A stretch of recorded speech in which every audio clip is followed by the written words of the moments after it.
ఇప్పుడు ఆయన భూమి మీద పడున్నాడు. దగ్గరకు వచ్చారు రామలక్ష్మణులు. వాళ్ళిద్దరి వంక చూశాడు. చూసి అన్నాడు, త్వం నరాధిపతే పుత్ర ప్రథిత ప్రియదర్శన కులీన సత్వసంపన్న తేజస్వి చరితవ్రత. మీరు ప్రియమైనటువంటి దర్శనము కలిగినటువంటి వారు, దశరథ మహారాజు గారి యొక్క పుత్రులు కాబట్టి మీరు రాజులు. అటువంటి వారు సత్వసంపన్నులు, మంచి నడవడి కలిగినటువంటి వారు, తేజస్సు కలిగినటువంటి వారు. అటువంటి వారు నన్నింటికి ఇలా కొట్టారు అని అడిగాడు రాముడిని. ఒక పెద్ద ఛార్జ్ షీట్ పెట్టాడండి రాముడి మీద. ఆయన పడిపోయి మీరు నేను అనుమానపడక్కర్లేదు, వాళ్ళే అడిగాడు. మనకి ఎన్ని అనుమానాలు ఉంటాయో అంతకన్నా ఎక్కువ అనుమానాలు అడిగాడు రామచంద్రమూర్తిని.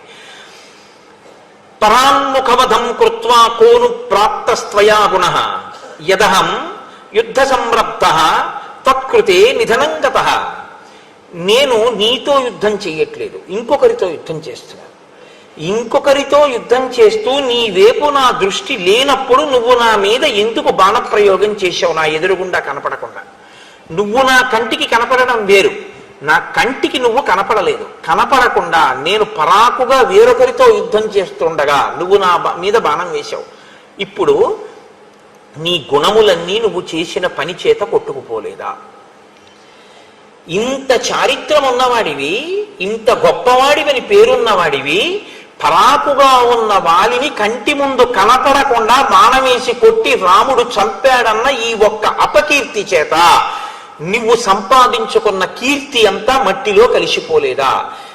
దీని వలన నువ్వేం సాధించావు? నేను చచ్చిపోవడం మాట అలా ఉంచు, నీకు కళంకం వచ్చిందే, నీ కీర్తి మాసిపోయిందే ఇవాళతో. దేనికి చేశావు ఈ పని అంటూ ఏం తక్కువ మాట్లాడలేదండి ఆయన. రామకరుణ వేదీచ ప్రజానాంచ హితేరత సానుక్రోశో జితోత్సాహ సమయజ్ఞో దృఢవ్రత ఇతి తే సర్వభూతాని కథయంతి యశోభువి. దెప్పి పొడిచాడు రాముణ్ణి. ఓ, నీ గురించి సర్వభూతములు ఏమని చెప్తాయో తెలుసా? రామ కరుణవేదీచ, రాముడు చాలా కారుణ్యమూర్తి. ప్రజానాంచ హితేరత, అందరి యొక్క బాగోగుల్ని చూసేవాడు. సానుక్రోశో జితోత్సాహ, గొప్ప ఉత్సాహం ఉన్నటువంటి వాడు. దయామయుడు, సదాచార సంపన్నుడు. సమయజ్ఞో దృఢవ్రత, ఒక పని చేస్తాను అంటే విడిచిపెట్టనివాడు. ఇతితే సర్వభూతాని కథయంతి యశోభువి, నీ గురించి సర్వభూతములు ఇలా చెప్పుకుంటాయి. దాని వలన ఇలా చెప్పుకోవాలి అంటే నువ్వు ఇంత మంచి పనులు చేసుంటే కదా చెప్తారు. నీకింత కీర్తి ఉంది, ఇంత కీర్తున్నవాడివి, మరి ఇలాంటి పని ఎందుకు చేశావు? దమః శమః క్షమ ధర్మో ధృతి సత్యం పరాక్రమ పార్థివానాం గుణారాజన్ దండశ్చాప్యపరాధిషు. రాజు అనేటటువంటి వాడు ఇంద్రియ నిగ్రహం ఉండాలి, మనోనిగ్రహం ఉండాలి, ఓర్పు ఉండాలి, ధర్మం ఉండాలి, పట్టుదల ఉండాలి, సత్యం ఉండాలి, పరాక్రమం ఉండాలి, అపరాధం చేసినటువంటి వాళ్ళని శిక్షించేటటువంటి వ్యక్తిత్వం ఉండాలి. కానీ నువ్వేం చేశావు? అపరాధం చేసిన వాళ్ళని శిక్షిస్తాడయా? సుగ్రీవుడితో స్నేహం చేసుకున్నాడు అని నా భార్య చెప్పింది. నేనేమన్నానో తెలుసా? యుద్ధానికి బయలుదేరే ముందు, నేనేం తప్పు చేశానని నన్ను శిక్షిస్తాడు అని నేను ధైర్యంతో వచ్చాను, నువ్వు నిన్ను శిక్షించవని. నువ్వేం చేశావు? నా ఎదురుగుండా నిలబడకుండా బాణం వేసి కొట్టావు. మరి నువ్వు తప్పు చేయలేదా? తార చెప్పిన మాట నేను వినకుండా వచ్చినందుకు నేను నీ మీద పెట్టుకున్న నమ్మకం వమ్మైపోయింది. నా ప్రాణం తీసావేమో కానీ నీ కీర్తికి కళంకం రాలేదా? తాను ఎన్ని తప్పులు చేసినా రామచంద్రమూర్తి వంటి ధర్మమూర్తితో మాట్లాడడానికి నాకు అసలు అర్హత ఉందా లేదా అని కూడా చూసుకోవడం చేత కాకపోయినా అధిక్షేపించి మాట్లాడడం మాత్రం బాగా వస్తుంది, అహంకారం. కాబట్టి ఇప్పుడు అంటున్నాడు, నత్వాం వినిహితాత్మానం ధర్మధ్వజం అధార్మికం జానే పాప సమాచారం తృణై కూపమివావృతం. నువ్వు ధర్మాత్ముడు అని పేరు పెట్టుకున్నటువంటి పరమ అధర్మాత్ముడివి. పచ్చగడ్డి చేత కప్పబడినటువంటి లోతైన నుయ్యివి. తెలియక ఎవరైనా అటు వస్తే పచ్చగడ్డి అని అందులో పడిపోతారు. నీవు పాపముతో కూడినటువంటి నడవడి ఉన్నవాడివి, నశించిపోయినటువంటి బుద్ధి కలిగినటువంటి వాడివి. ఇవాళ నీకు సరి అయినటువంటి బుద్ధి లేదు. శతాం వేషధరం పాపం ప్రచ్ఛన్నమివ పావకం. నువ్వు ధర్మాత్ముడివి అని లోకం ఎందుకు అనుకుంటోందంటే ధర్మాత్ముడిలా వేషం కట్టావు, ధర్మాత్ముడు అనుకునేటట్టు నటిస్తూ ఉంటావు. నువ్వు ధర్మాత్ముడివి కావు, నీవు బూది కప్పిన నిప్పు. తెలియక నిన్ను ముట్టుకున్న వాళ్ళు కాలిపోతారు, నువ్వు ధర్మాత్ముడివి అనుకున్నవాడు నశించిపోతాడు తప్ప నువ్వు నిజానికి ధర్మాత్ముడివి కావు అంటూ నన్ను ఎందుకు చంపావు, పరాన్ముఖుడనైన నా మీద బాణం వేశావు. విషయేవాపురేవాతే యదా పాప కరోమ్యహం నచతాం అవజానీచ కస్మాత్ త్వం హంసకిల్బిషం. నేను నీ ఊరికి రాలేదు, నేను నీ పురంలో లేను, నేనే పాపము చేయలేదు, నేను నిన్ను అవమానించలేదు, నేను నీ గురించి ఒక్క మాట మాట్లాడలేదు. ఏ కారణానికి మన ఇద్దరి మధ్య శత్రుత్వం ఉంది? ఈ కారణం వల్ల నీకు నాకు శత్రుత్వం ఉంది, బాణం వేసి చంపానంటావా? నేను ఎప్పుడు మీ ఊరు రాలేదే, అసలు నేను ఏ పాపము చేయలేదే, నిన్ను నేను ఎప్పుడు అవమానించలేదే, మరి ఏ కారణానికి వేశావు బాణం? ఫలమూలాశనం నిత్యం వానరం వనగోచరం మామిహ ప్రతియుధ్యంతం అన్యేన చ సమాగతం.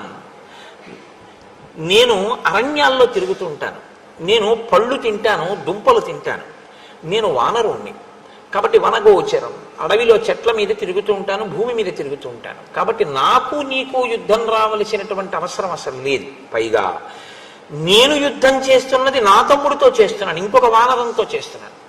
అప్పుడు నరుడవైనటువంటి నువ్వెందుకు జోక్యం చేసుకున్నావు? నువ్వు దేనికి బాణం వేశావు నా మీద?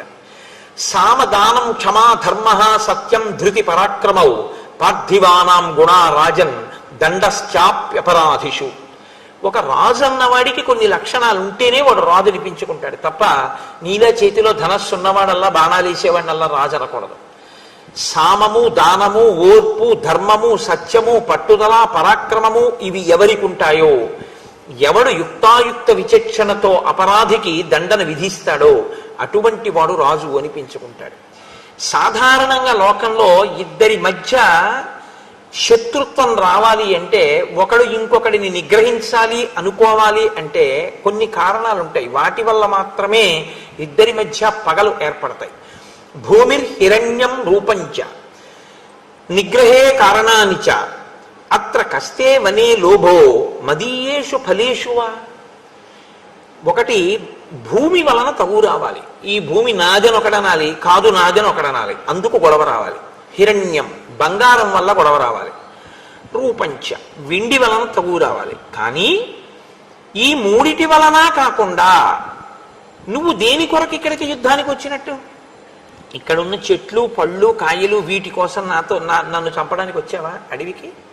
ఇక్కడికి వచ్చి నా మీద బాణం వేయవలసిన అవసరం ఏంటి? భూమి విషయంలో కానీ, బంగారు విషయంలో కానీ, వెండి విషయంలో కానీ నీకు నాకు ఏ విధమైనటువంటి పగలు ప్రతీకారాలు లేవు.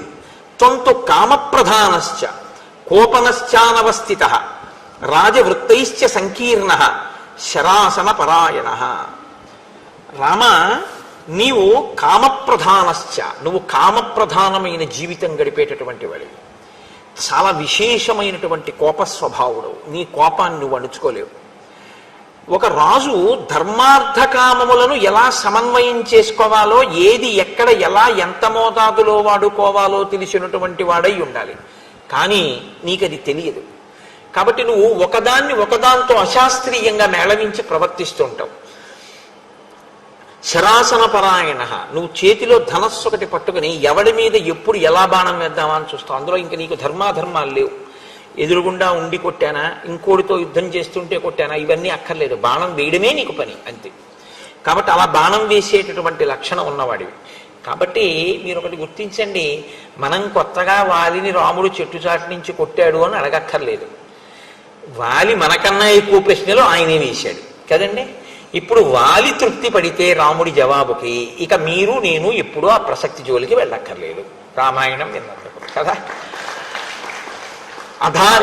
అధార్యం చర్మమే సద్భి రోమాణ్యస్తి చ వర్జితం అభక్ష్యాని చ మాంసాని తద్విధైర్ ధర్మచారిభి. రామ, నేను నా యొక్క చర్మము ఎవ్వరికీ పనికిరావు. ఎందుచేత అంటే జంతువుల్ని వేటాడతారు నరులు. దేనికి వేటాడతారు? ఒకటి చర్మం కోసం వేటాడతారు, కొన్ని కొన్ని జంతువుల యొక్క చర్మం ఒలిచి తెచ్చుకుంటే దాని మీద కూర్చుని ధ్యానం చేస్తే కొన్ని శక్తులు కలుగుతాయి అని కొన్ని కొన్ని చర్మాలను తెచ్చుకుని వాటి మీద వేసి కూర్చునేటటువంటి అలవాటు ఉంది లోకంలో. కాబట్టి చర్మం కోసం జంతువుని చంపుతారు. నా చర్మం పనికిరాదు, కోతి చర్మాన్ని వాడరు. 2, సద్భి అంటే సత్పురుషులైనటువంటి వాళ్ళు. ఏదో సద్భి అన్నమాట ఎందుకు వేశాడో తెలుసా అండి? అంటే రామచంద్రమూర్తి ఆయన ఉద్దేశ్యంలో దుర్మార్గుడు కాబట్టి నీలాంటి వాడి గురించి మాట్లాడలేదు. సత్పురుషులైతే రోమాన్యస్థిత వర్జితం, నా వెంట్రుకలు పనికిరావు. ఎందుకంటే చామరీ మృగం ఉందనుకోండి, దాన్ని చంపి దాని వెంట్రుకలు తీసి లేదా దాని వెంట్రుకలను ఎలాగో అలా సేకరించి చామరంలో వేసి ఈశ్వరుడి సేవలో ఉపయోగిస్తారు. కాబట్టి నా వెంట్రుకలు పనికిరావు. కోతి వెంట్రుకలు ఎవళ్ళు దేనికి వాడరు. అలాగే అస్థి, ఎముకలు కూడా దేనికి పనికిరావు. కొన్ని కొన్ని జంతువులకు సంబంధించినటువంటి ఎముకలు ఉన్నాయంటే వాటికి ఏదో ఇతరత్ర ప్రయోజనాలు ఉంటాయి. కొన్నింటి ఎముకలు కొన్నింటికి వాడతారు. ఎముకలు అన్న శబ్దాన్ని ఎముకలుగానే స్వీకరించక్కర్లేదు, శరీరంలోంచి పుట్టినవి కూడా అవ్వచ్చు. ఓ పులి గోరు, ఏనుగు దంతం, ఇలాంటి వాటిని వాడుకుంటూ ఉంటారు. లేదా కొన్ని జంతువుల యొక్క ఎముకలు కూడా చాలా లేతగా ఉన్నటువంటి ఎముకల్ని కూడా వండుకు తినేవాళ్ళు ఉంటారు. కానీ నా ఎముకలు పనికిరావు, నా చర్మం పనికిరాదు, నా మాంసం పనికిరాదు, నా వెంట్రుకలు పనికిరావు. అభక్షానిచ మాంసాన్ని, కోతి మాంసాన్ని ఎవరు తినరు. కాబట్టి నరుడు మరణిస్తే ఎలా భూస్థాపితం చేస్తారో, నరుడు మరణిస్తే ఎలా దహించేస్తారో, అలా మా శరీరములు భూస్థాపితం చేయబడాలి, దహింపబడాలి. అంటే నీకు నన్ను చంపడం వల్ల ఈ ఉపయోగం ఉంది అని చెప్దామా? ఏదో వేటాడాడు ఒక రాజుగా, ఒక నరుడిగా ఒక జంతువుని వేటాడాడు అందామంటే ఏ ప్రయోజనానికి వేటాడాడు? కాబట్టి ఇప్పుడు చేతిలో ధనస్సు ఉంది, బాణం ఉందని వేసేసావు అంతే తప్ప ఎందుకు నేను నీకు పనికిరాను, మరి ఎందుకు బాణం వేసి కొట్టినట్టు అని. శటోనైకృతిక క్షుద్రో మిథ్యాప్రసృత మానస కథం దశరథేనత్వం జాత పాపో మహాత్మన. పైకి ఒకలా కనపడుతూ లోపల దుష్టమైనటువంటి చారిత్రం ఉన్న నీ వంటి క్షుద్రుడు, మిథ్యావాదం ఉన్నటువంటి వాడు దశరథ మహారాజు వంటి మహాపురుషుడికి అశ్వమేధయాగం చేసి పుత్రకామేష్టి చేస్తే ఎలా పుట్టాడు? అంటే ఇవాళ దశరథ మహారాజు గారి వరకు వెళ్ళిపోయి అన్నాడు, త్వయా దృశ్యేనతు రణే నిహతోహం దురాసద ప్రసుప్త పన్నగేనేవ నరః పానవశం గతః. నువ్వు నా మీద బాణం వేసి చంపడం అనేటటువంటిది నీకు కీర్తికారకమని నువ్వు అనుకుంటున్నావేమో, వాడిని చంపానని. కానీ ఇది ఎటువంటిదో తెలుసా? ఒక వ్యక్తి విపరీతంగా తప్ప తాగాడు, దానివల్ల అతనికి ఒంటి మీద స్పృహ లేదు, నేల మీద పడిపోయి ఉన్నాడు. ఇప్పుడు ఒంటి మీద స్పృహ లేకుండా నేల మీద పడిపోయి ఉన్నటువంటి వ్యక్తిని ఒక క్రూరమైన సర్పము వచ్చి కాటు వేసి చంపితే ఎలా ఉంటుందో, నువ్వు నా మీద బాణం వెయ్యడం అలా ఉంది అని ఒక మాట అన్నాడు. నీవు మొనగాడివైతే నా ఎదురుగుండా వచ్చి నిలబడవలసింది, నువ్వు ఉండకుండా ఉండేవాడివి నా చేతిలో. అది చేత కాక నా ఎదురుగుండా నిలబడలేక నేను ఇంకొకరితో యుద్ధం చేస్తుంటే నా మీద బాణప్రయోగం చేశాడు. సరే, నన్ను చంపేయమని సుగ్రీవుడు అడిగాడు. ఎందుకని? నువ్వు సుగ్రీవుడితో స్నేహం చేశావని నాకు తార చెప్పింది. తారే నాతో ఏం చెప్పిందంటే మీ ఇద్దరి మధ్య సంధి కుదిరిందని చెప్పింది. కాబట్టి సుగ్రీవుడు ఏమడిగి ఉండాలి? నన్ను చంపమని చెప్పు ఉండాలి. నన్ను చంపితే సుగ్రీవుడికి ఏమొస్తుంది? రాజ్యం వస్తుంది. సుగ్రీవుడికి రాజ్యం వస్తే నీకేం వస్తుంది? నీ భార్య వస్తుంది. నీ భార్యని సుగ్రీవుడు వెతుకుతాడు. కానీ అక్కడే నువ్వు తప్పు పని చేశావు రామ. మమేవ యది పూర్వం త్వం ఏతదర్థం అచోదయ రాక్షసంచ దురాత్మానం తవ భార్యాపహారిణం సుగ్రీవ ప్రియకామేన యత్కృతేస్మి హతస్త్వయా కంటే బద్ధ్వా ప్రదద్యాంతే నిహతం రావణం రణే. నువ్వు సుగ్రీవుడితో సంధి చేసుకోకుండా నా దగ్గరికి వచ్చి నువ్వు సీతమ్మ జాడ కనిపెట్టమని అడిగి ఉంటే రావణుడితో నేను యుద్ధం చెయ్యక్కర్లేదు. పశువుని లాగినట్టు కంఠానికి తాడేసి ఈడుస్తాను ఇక్కడికి. ఈడ్చి ఎక్కడ వాడు సీతమ్మని జాచినా నీకు సీతమ్మని ఇప్పించి ఉండేవాడిని. నువ్వు నాతో సంధి చేసుకోవడం, స్నేహం చేయడం మానేసి నీ భార్య యొక్క జాడ కనిపెట్టబడడం కోసమని సుగ్రీవుడితో స్నేహం చేసి సుగ్రీవుడికి రాజ్యం ఇప్పిస్తే నీ భార్య జాడ కనిపెట్టడానికి వానరుల్ని పంపిస్తాడని నువ్వు నన్ను చంపావు.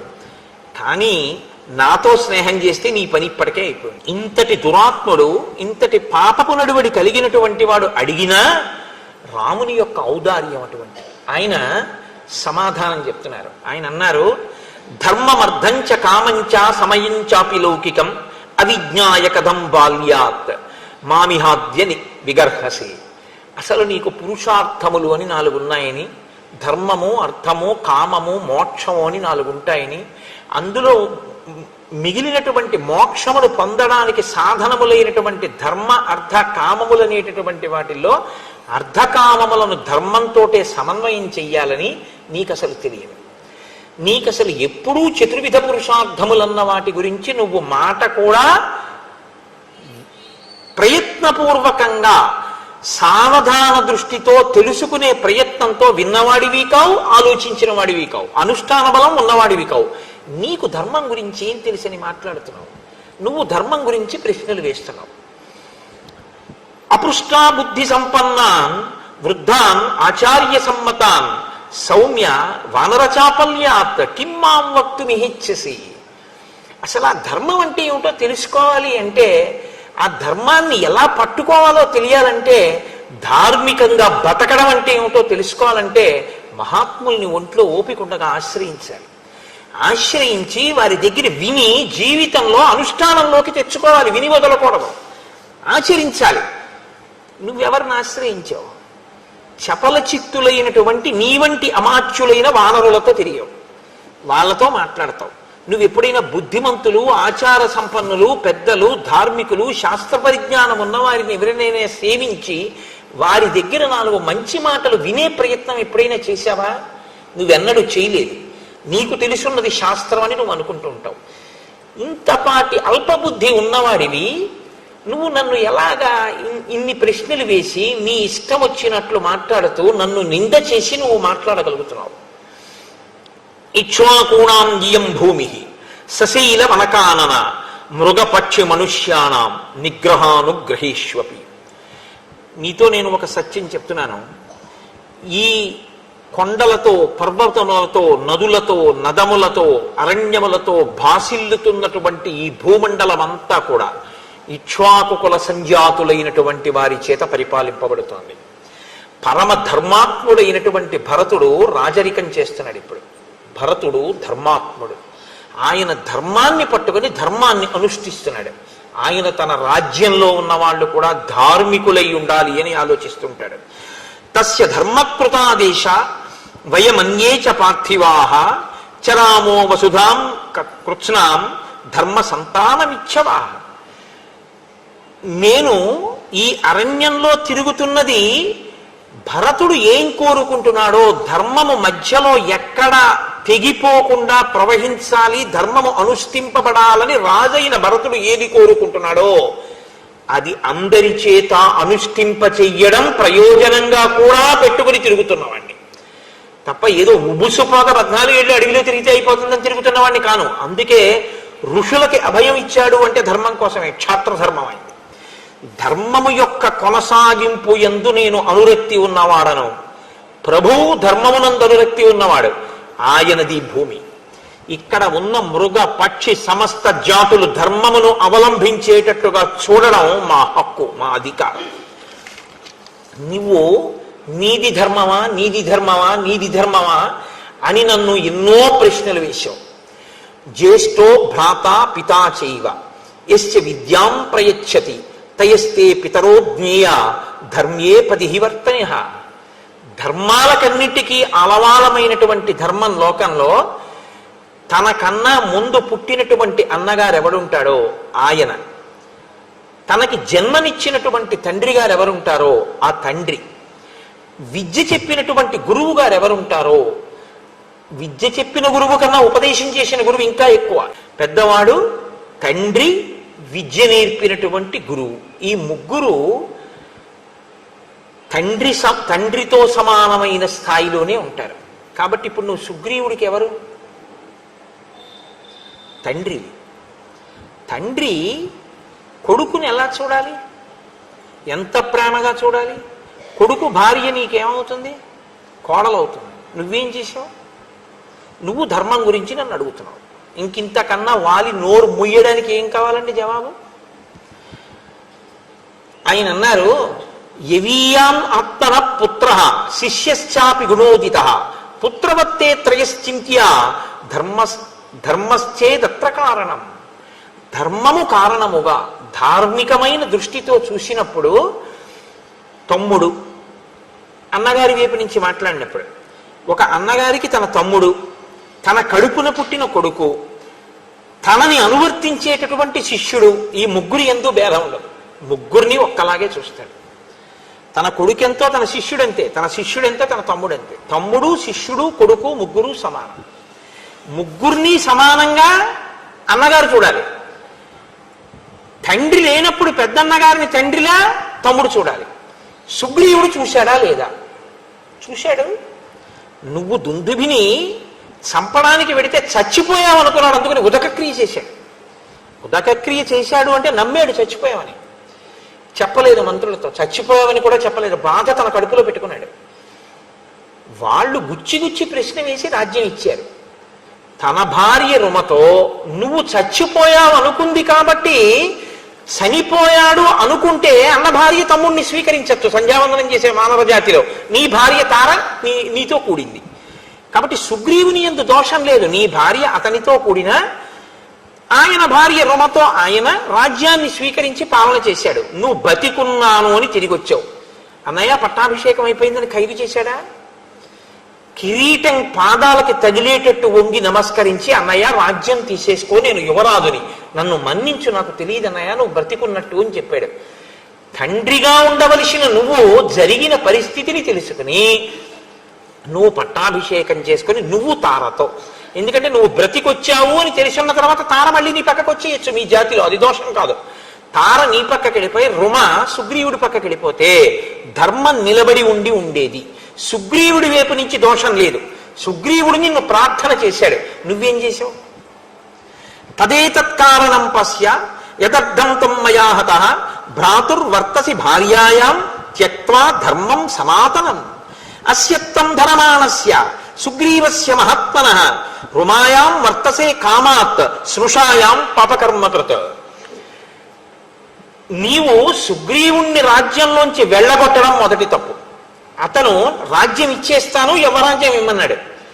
నువ్వు యవ్వరాజ్యం ఇవ్వకపోగా కన్న కొడుకుని పంపినట్టు కన్న కొడుకుని ఇంట్లోంచి తప్పు లేకపోయినా పంపించడం ఎంత తప్పు. అలా పంపించావు. పంపించి ఊరుకున్నావా? చంపేస్తానని వెంట పడితే భూమండలం అంతా తిరిగాడు. ఋష్యమూక పర్వతం మీద బతుకుతున్నాడు. బతికున్నాడు తమ్ముడిని తెలిసి, తమ్ముడు మరణిస్తే ఆమె కోరుకుంటే రుమని నువ్వు స్వీకరించవచ్చు. తమ్ముడు బతికున్నాడు, నాకు భయపడి ఋష్యమూక పర్వతం మీద ఉన్నాడని తెలిసి బలవంతంగా రుమని కామంతో నువ్వు అనుభవిస్తున్నావు ప్రతిరోజు. స్నుష అంటే ఇప్పుడు ఆమె నీకు కోడలు. తన కోడలిని ఆ దృష్టితో కూడా చూడకూడదు మామగారు. ఎందుకంటే తన కూతురు ఎంతో కోడలు అంతకన్నా ఎక్కువ స్థానం తెలుసా అండి శాస్త్రంలో. అందుకే రాముడైతే శాస్త్రం అలా ఉంటుంది. నీకు మామగారు చచ్చిపోయాడు అన్నాడు తప్ప నాకు తండ్రి గారు చచ్చిపోయాడు అని అనలేదు. పితామృతస్తే శ్వశుర పితాహీనోసి లక్ష్మణ అన్నాడు ఆయన అయోధ్యకాండలో. మీకు నేను వివరించాను కూడా. మామగారి లాంటి వ్యక్తి ఆడదాని జీవితంలో ఇంకా ఎవ్వరూ ఉండరు. ధర్మం తెలుసున్నవాడైతే ఆడపిల్ల తండ్రి ఎప్పుడూ ఒక మాట చెప్పాలి.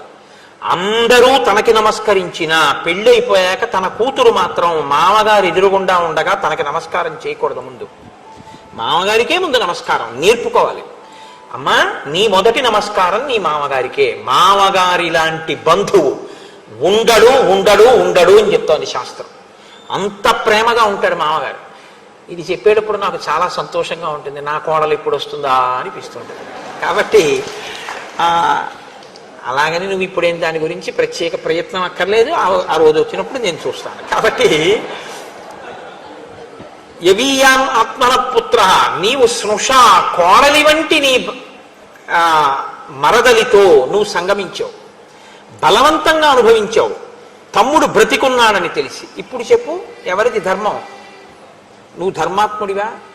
నీకు పాపం లేదా? ఇప్పుడు ఇక్ష్వాకు వంశీకులదైన ఈ రాజ్యంలో ధర్మం తప్పి ఇలా తిరుగుతున్న వాడిని దండించే అధికారం నాకుందా లేదా?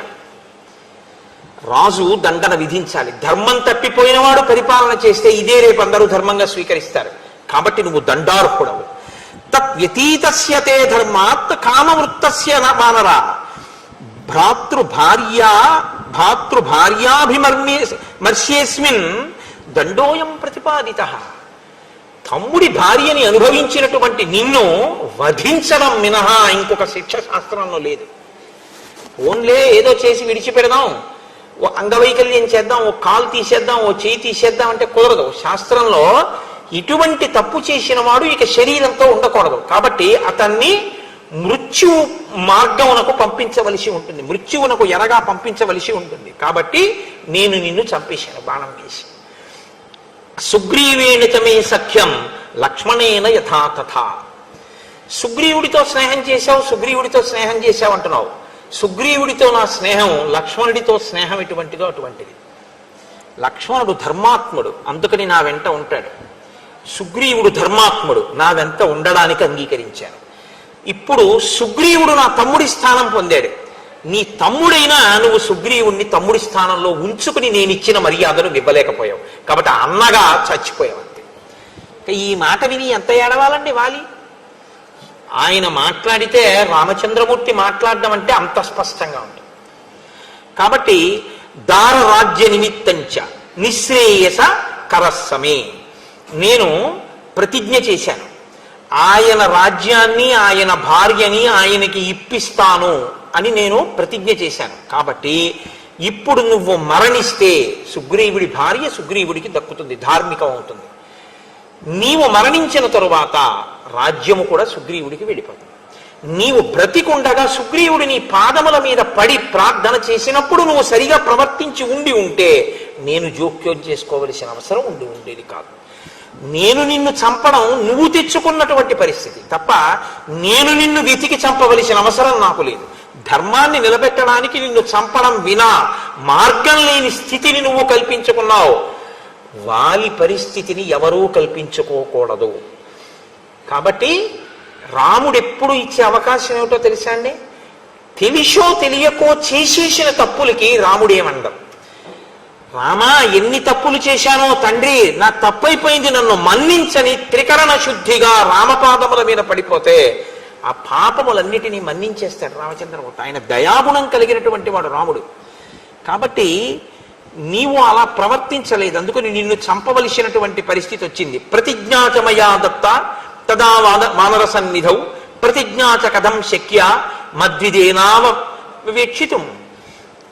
నేనొకసారి ఆ వానరుల ముందు ప్రతిజ్ఞ చేశాను. సుగ్రీవుడితో స్నేహం చేసుకున్నప్పుడు వాలిని వధిస్తాను అన్నాను. రామో దీర్ణాభిభాషతే, నాకు రెండు మాటలు తెలియవు. కాబట్టి ప్రతిజ్ఞాచమయా దత్త తదా వానర సన్నిధౌ, నేను వానరుల సన్నిధిలో ఏ ప్రతిజ్ఞ చేశానో అది నెరవేర్చుకోవాలి. కాబట్టి నిన్ను చంపడం వినా నాకు మార్గం లేదు. అందుకని నీ మీద బాణం వేశాను, వేసి నిన్ను చంపాను. ఇప్పుడు నీ పరిస్థితి ఏమిటి అని అడుగుతావేమో. రాజభిధృత దండాస్తు కృత్వా పాపాని మానవాః నిర్మలాః స్వర్గమాయాంతి సంతః సుకృతినో యథా. సత్పురుషుడైనటువంటి వాడు జీవితంలో ఏ పాపం చెయ్యనటువంటి వాడు స్వర్గాన్ని ఎలా పొందుతాడో, నువ్వు చేసిన మహాపాపానికి నా చేత దండన పొందేశావు కాబట్టి, రాజదండన పొందేశావు కాబట్టి నీ పాపం అక్కడతో పోయింది. ఇంకా పోయింది కాబట్టి ఇప్పుడు నువ్వు స్వర్గానికి వెళ్ళిపోతావు. ఇప్పుడు నేను నీకు ఉపకారం చేశానా అపకారం చేశానా? అయితే ఎన్ని కోట్ల జన్మలు నువ్వు ఈ పాప ఫలితాన్ని అనుభవించి ఉండేవాడివో. నేను తీసేశాను నా పాపాన్ని రాజదండంతో. నా బాణం వల్ల నీకు ఆ పాపం పోయింది. కాబట్టి ఇప్పుడు నువ్వు స్వర్గానికి వెడుతున్నావు. ఎలా వెడుతున్నావో తెలుసా? పరమ సాధు పురుషుడు, పరమ భక్తి తత్పరుడు ఎలా వెడతాడో అలా వెడతావు. నువ్వేమన్నావు? నువ్వు పరాన్ముఖుడిగా ఉండగా ఎవరితోనో యుద్ధం చేస్తున్నప్పుడు నేను చాటు నుంచి నీ మీద బాణం వేశాను, అది తప్పని నువ్వు అన్నావు. ఇప్పుడు నేను నీకు ఆ ధర్మం చెప్తాను విను. నమే తత్ర మనస్తాపో నమన్యుర్హరి యూధప వాగురాభిశ్చ పాశైశ్చ కోటైశ్చ వివిధైర్నరాహ. మనుష్యులు వేరు, జంతువులు వేరు. మనుష్యుడు మనుష్యుడితో యుద్ధం చేసేటప్పుడు ఉండే ధర్మం వేరు, మనుష్యుడు జంతువుని వేటాడేటప్పుడు ఉండే ధర్మం వేరు. జంతువుతో చేసేది యుద్ధం అనరు, వేట అంటారు. జంతువుని వేటాడతారు, మనిషిని వేటాడరు, మనిషితో యుద్ధం చేస్తారు. అందుకే మనిషిని వేటాడరు కనుక మనిషి వెన్ను చూపిస్తే ఊరుకుంటారు. మనిషి ఆయుధం కింద పడిపోతే చంపరు, మనిషి నిద్రపోతుంటే చంపరు, మనిషి పరాకుగా ఉంటే చంపరు, మనిషి అన్నం తింటూ ఉంటే చంపరు, మనిషి భార్యతో కలిసి సుఖభోగంలో ఉంటే చంపరు. అదే జంతువు నిద్రపోతున్నా చంపేస్తారు, జంతువు పరాకుగా ఉన్నా చంపేస్తారు, జంతువు పరిగెడుతున్నా బాణం వేసి చంపుతారు. ఎందుకంటే జంతువుని చంపేటప్పుడు వేట, మనిషిని చంపేటప్పుడు యుద్ధం. యుద్ధానికి ధర్మం వేరు, వేటకి ధర్మం వేరు. అందుకే మనిషిని పట్టి చంపేటప్పుడు వల వేసి పట్టుకోరు, పాశం వేసి లాగి చంపకూడదు, కపటంతో చంపకూడదు. జంతువుని చంపేటప్పుడు వల వేసి పట్టుకోవచ్చు, పాశం వేసి పట్టుకోవచ్చు, కపటంతో పట్టుకోవచ్చు, నిద్రపోతున్నప్పుడు పట్టుకోవచ్చు, నిద్ర లేచుండగా పట్టుకోవచ్చు, మేత మేస్తుండగా కొట్టచ్చు, పారిపోతున్నప్పుడు కొట్టచ్చు, నిలబడినప్పుడు కొట్టచ్చు, పడుకున్నప్పుడు కొట్టచ్చు. ఏం చేస్తున్నా సరే వేటాడాలనుకున్నటువంటి రాజు జంతువుని కొట్టేటప్పుడు ఇలాగే కొట్టాలన్న నియమం ఏమీ లేదు. కాబట్టి చాటున మాటు వేసి బాణాన్ని వేస్తారు. దశరథ మహారాజు గారు వేయిలా శబ్దభేద విద్యతో తెల్లవారకట్ట నీరు తాగుతుంటే ఏనుగు వచ్చిందనుకుని బాణం వేయలేదు, మరి చాటు నుంచి వేయలేదా? వేటాడేవాడు ఎప్పుడు సింహానికి ఎదురుగుండా వెళ్ళి వేటాడడానికి ఏం కూర్చోడు, ఏ పొలమాటనో కూర్చుని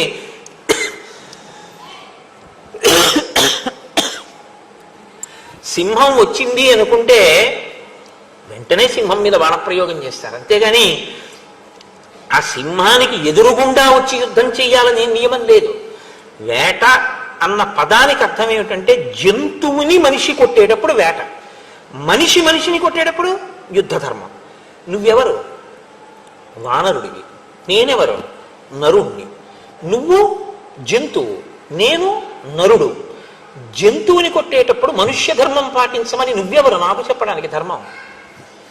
జంతువుని కొట్టేటప్పుడు వేట ధర్మం, నా ఇష్టం, ఎదురుగుండా నిలబడి కొడతా, పక్క నుంచి కొడతా, వెనక నుంచి కొడతా, పారిపోతుంటే కొడతా, వలేసి కొడతా, పాశం వేసి కొడతా, నిద్రపోతున్నా కొట్టేస్తా. ఎందుకు కొట్టేస్తానంటే నువ్వు జంతు శరీరంలో ఉన్నావు, నేను మనుష్య శరీరంలో ఉన్నా. ఇక్కడ యుద్ధ ధర్మం వర్తించదు. నీకు ధర్మాధర్మములు నీకు తెలియవు. అసలు నీకు ధర్మాధర్మాలు తెలిస్తే నీ కోడలు వంటి నీ మరదలితో నువ్వు సంగమించేవాడివే కాదు. అసలు ఏ ధర్మమో నీకు తెలియదు, ఏ ధర్మమో తెలుసుకుందామని నువ్వు ప్రయత్నించలేదు. నీకు తెలిసిన ధర్మం ఒక్కటే, నీకు పశుధర్మం ఒక్కటే తెలుసు. నీకు ఒంట్లో కండ కావరం ఉంది కాబట్టి ఆ దాంతో నువ్వు వెళ్ళి నీకేం కావాలంటే అది అనుభవించావు. ఆ పాపం అనుభవించవలసిన రోజు వచ్చింది, నా చేతి బాణంతో తెగటారిపోయావు. కాబట్టి చాట్నించి కొట్టావు, పరాముఖుడవై కొట్టావు. నేనెవరితోనో యుద్ధం చేస్తుంటే కొట్టావంటాయేంటి?